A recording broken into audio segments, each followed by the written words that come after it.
శ్రీమాత్రే నమః. లలితా సహస్రనామము 55వ శ్లోకము మరియు అర్థము. మహాభోగా మహేశ్వర్య మహావీర్య మహాబలా మహాబుద్ధిర్మహాసిద్ధిర్మహాయోగీశ్వరేశ్వరీ. భక్తులపై అపారమైన కరుణ చూపిస్తూ వారికి అత్యున్నతమైన ఆనందాన్ని ప్రసాదించే పరమకారణం అమ్మ. పరమానంద భోగం అనేది ఇంద్రియాల ద్వారా పొందే తాత్కాలిక సుఖం కాదు. అది మనస్సు, బుద్ధి, అహంకారాలను దాటి ఆత్మ అనుభవించే శాశ్వతమైన ఆనందం. అమ్మవారు సమస్త ఐశ్వర్యాలకు అధిష్టాన దేవతగా విరాజిల్లుతుంది. ఈ జగత్తులో కనిపించే ప్రతి సంపద, శక్తి, వైభవం అన్నీ అమ్మ నుండి ఉద్భవించి అమ్మ చైతన్యంతోనే నిలిచి ఉంటాయి. ఇక్కడ సంపద అనేది కేవలం ధనం మాత్రమే కాక ఆరోగ్యం, కుటుంబ సౌఖ్యం, జ్ఞానం, ధైర్యం, ప్రతిభ వంటి జీవనానికి అవసరమైన అన్ని వరాలను సూచిస్తుంది. అలాగే శక్తి అనగా శారీరక బలం మాత్రమే కాదు, మానసిక స్థైర్యం మరియు ఆధ్యాత్మిక బలం కూడా.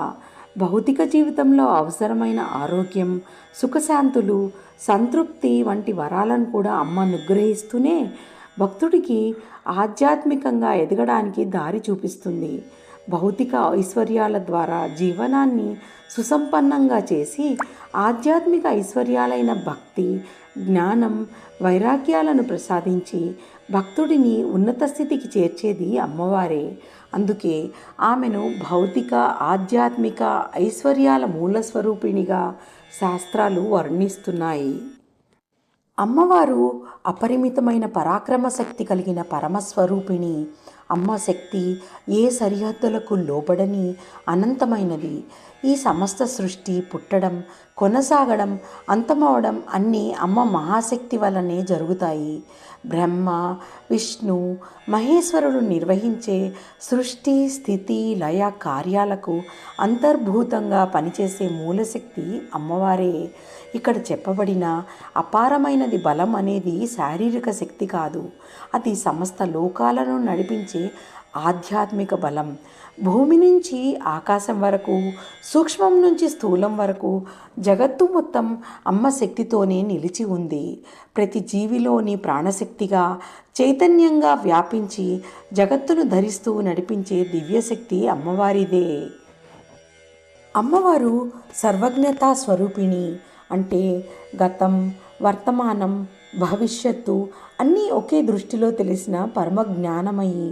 లోకంలో ఉన్న అన్ని విద్యలు, శాస్త్రాలు, జ్ఞాన విభాగాలకు మూలమైనది అమ్మ పరబ్రహ్మ జ్ఞాన స్వరూపమే. ఈ జ్ఞానం కేవలం బౌద్ధికమైనది కాదు, అది ఆత్మ తన నిజస్వరూపంతో ఏకమయ్యే దివ్య జ్ఞానం.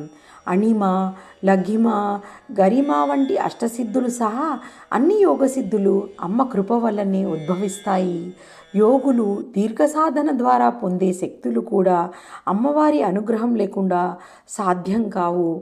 భక్తుల యోగ సాధన ఫలప్రదంగా మారేందుకు వారికి అవసరమైన సిద్ధులను ప్రసాదిస్తూ చివరికి సిద్ధుల కన్నా గొప్ప మోక్షానుభూతికి దారి చూపించే దివ్యమాత అమ్మ.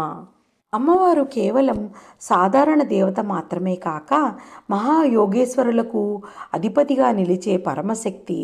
యోగ సాధనలో పరాకాష్ఠను చేరిన మహానుభావులు కూడా తమ సాధనలో ముందుకు సాగేందుకు అమ్మ శక్తిని ఆధారంగా తీసుకుంటారు. యోగేశ్వరుడిగా పూజింపబడే శివుడికి ఆయన కార్యశక్తిగా, చైతన్య రూపంగా ఉన్నది అమ్మవారే. శివుడు శవసమానుడని, శక్తి లేకుండా ఆయనకు కర్తృత్వం లేదని శాస్త్రాలు పేర్కొంటాయి.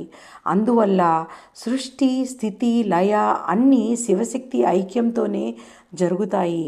రాజయోగం, భక్తి యోగం, జ్ఞానయోగం, కర్మయోగం వంటి అన్ని యోగ మార్గాలు చివరికి చేరే పరమలక్ష్యం అమ్మవారి అనుగ్రహమే. యోగ సాధన యొక్క అంతిమ ఫలితమైన ఆత్మసాక్షాత్కారానికి దారి చూపించే పరమ గమ్యంగా అమ్మవారు ఇక్కడ వర్ణింపబడుతుంది. అమ్మవారి కృప వలన భక్తుడు లోకబంధనాల నుండి విముక్తి పొంది తన నిజస్వరూపమైన ఆత్మానందాన్ని అనుభవించగలుగుతాడు. అందువల్ల అమ్మ కేవలం సుఖదాయిని మాత్రమే కాదు, జీవుడిని మోక్ష మార్గంలో నడిపించే దివ్యమాతగా భావించబడుతుంది. స్వస్తి.